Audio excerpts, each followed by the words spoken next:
Okay, we've had penguins on the big screen and they've even won an Oscar. Remember that doco, March of the Penguins? Well, now it's the owls' turn. And who better to make an animation like this than the studio that made Happy Feet? That's the movie about the dancing penguins, not the marching penguins.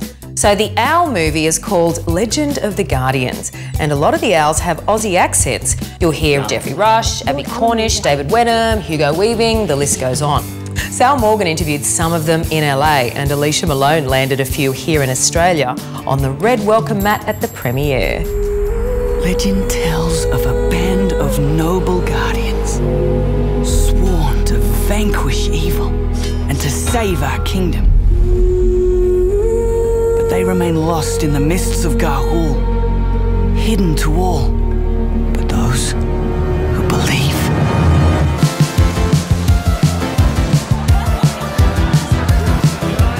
I saw a bit of the footage, actually, of you recording your voice. You did seem to get into it, didn't you, with your back and then your hair. Does that help you?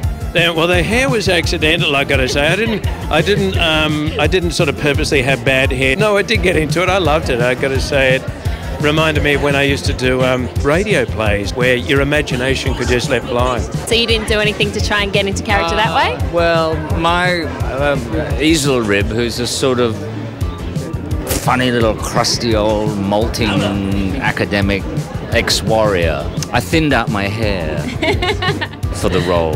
Method acting. Method acting. You're gonna give her daymares. But this is my favorite part. You have a soft head, Soren, filled with stories and dreams. There's nothing wrong with dreams. This is your first animated movie. How much of a challenge was it for you to just be using your voice and not your face and everything else you used to? Yeah, immediately on the surface you think, well, it's just my voice, how hard could it be? And then you realise that it is just you standing in a sound booth with the microphone and nothing else at your disposal. You sort of have to suspend disbelief just that little bit more and sort of think, okay, I'm in the world of owls now, I am an owl. Of course, yeah, then I had to sort of learn the Australian accent and that side of things as well. Luckily, you're a big fan of Neighbours and Home and Away, I guess, so that would have helped. You know, I'm not going to lie, I did grow up with a full staple diet of Neighbours and Home and Away when I was younger. We're proud to be an Australian film and be made in Australia. And I was like, Jim, like, we're doing Australian, so you have to do an Australian accent. And he was like, oh, okay. I think he was excited about that. And then, of course, Helen Mirren I got lucky on that one. It's a great voice cast. I'm not too sure if you got the chance to work with any of them. Was there anyone in particular would have loved to have met? Yeah, I mean, all of them, really. I didn't meet any of them. I met Ryan the other day, Ryan Quanton, who plays my brother.